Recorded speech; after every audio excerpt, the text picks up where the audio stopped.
Hello everyone, எல்லாருக்கும் வணக்கங்க. Welcome to Kayu's kitchen. இன்னைக்கு நம்ம காயூஸ் கிச்சன்ல என்ன ஸ்பெஷல் ரெசிபி பார்க்க போறோம் அப்படின்னா, நல்லா சுருக்குன்னு மொறுமொறுன்னு வெங்காய வடை தாங்க. இந்த வெங்காய வடை ஸ்கூல்ல இருந்து வர குழந்தைகளுக்கும் அதே மாதிரி வீட்டில் இருக்கக்கூடிய பெரியவங்களுக்கும் ஒரு பெர்ஃபெக்டான ஈவினிங் ஸ்நாக்குங்க. இதை ஒரு 10 to 15 நிமிஷத்துல அருமையா செஞ்சிடலாம். இது கூடவே நல்லா சுட சுட டீ போட்டு சாப்பிட்டோம் அப்படின்னா வேற என்ன வேணுங்க, அது போதுங்க. ஸோ வாங்க எப்படி செய்யறது அப்படிங்கறத டக்குன்னு பார்த்துடலாம். நான் இங்க ஒரு 4 மீடியம் சைஸ் பெரிய வெங்காயத்தை நல்லா நீளமா கட் பண்ணி எடுத்து வச்சிருக்கேன். கூடவே வடை செய்யறதுக்கு தேவையான அளவு உப்பு உள்ள சேர்த்துக்கலாம். சேர்த்துட்டு நல்லா கையில அழுத்தம் கொடுத்து பிசைஞ்சுக்கோங்க. நம்ம கொடுக்குற அழுத்தத்துல அந்த வெங்காயத்தில் இருக்கக்கூடிய தண்ணீர் வெளிவர மாதிரி நல்லா பிசைஞ்சுக்கோங்க. கூடவே ஒரு 3 டேபிள் ஸ்பூன் கடலை மாவு சேர்த்துக்கலாம். அது கூடவே ஒரு 2.5 டேபிள் ஸ்பூன் அரிசி மாவு சேர்க்கும் பொழுது வடை நல்லா பொறுன்னு இருக்குங்க. சேர்த்துட்டு அதை நல்லா கலந்து விட்டுக்கலாம்.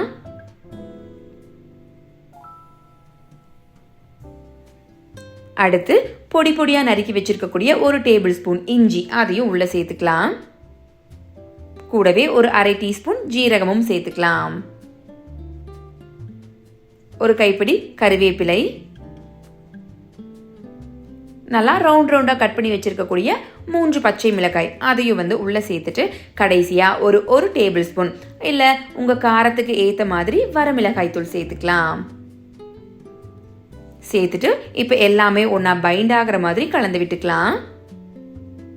இங்க நான் தண்ணீர் எதுவும் சேர்த்தலங்க, ஏன்னா அந்த வெங்காயத்திலிருந்து வந்த தண்ணீரே எனக்கு கரெக்டா இருந்துச்சு. உங்களுக்கு கெட்டியா இருக்கிற மாதிரி இருந்ததுன்னா கொஞ்சமா தண்ணீர் சேர்த்து கலந்து விட்டுக்கோங்க. தண்ணீர் ஜாஸ்தி ஆயிடுச்சு அப்படின்னா உங்களுக்கு வடை பக்குவம் வராதுங்க. இது மாதிரி நான் உருண்டை பிடிச்சி வச்சுக்கிறேன்.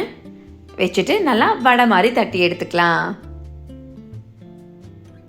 இப்படி உள்ளங்கை வச்சு நல்லா அழுத்தம் கொடுத்துட்டு நம்ம வடையை தட்டிக்கலாம். அடுத்து என்னங்க, எடுத்து பொரிச்சிட வேண்டியது தானே. நம்ம ஸ்டவ் ஆன் பண்ணி கடாய் வச்சு கடாய் சூடானதும் எண்ணெய் சேர்த்துட்டு எண்ணெய் சூடானதும் நம்ம தட்டி வச்சிருக்கக்கூடிய வடைகளை ஒன்னொன்னா உள்ள சேர்த்துக்கலாம். நான் மீதம் இருந்த மாவு எல்லாத்தையுமே வடை தட்டி வச்சுட்டேன். இப்போ நான் இதை பேட்சா போட்டு எடுத்துக்க போறேன். இப்படி பொரிச்சு எடுக்கும் பொழுது நீங்க மீடியம் ஃப்ளேம் வச்சுட்டீங்க அப்படின்னா வடை சீக்கிரமா கரிஞ்சிடாது. ஹை ஃப்ளேம்ல வச்சோம் அப்படின்னா மேலே மட்டும் வடை நல்லா கரிஞ்சிடும், உள்ள வேகாம இருக்குங்க. அதனால மீடியம் ஃப்ளேம்ல வச்சுட்டு நல்லா பொன்னிறமா ஆகிற வரைக்கும் விட்டு வெளியே எடுத்துக்கோங்க. இதோ இது மாதிரி வந்ததும் நம்ம வெளியே எடுத்துடலாம். நான் மீதி இருக்கக்கூடிய வடைகள் எல்லாத்தையும் உள்ள சேர்த்துட்டு பொரிச்சு எடுத்துக்க போறேன்.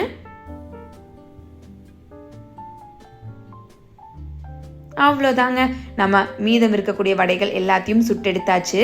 நமக்கு வெங்காய வடை ஜம்முன்னு ரெடி ஆயிடுச்சுங்க.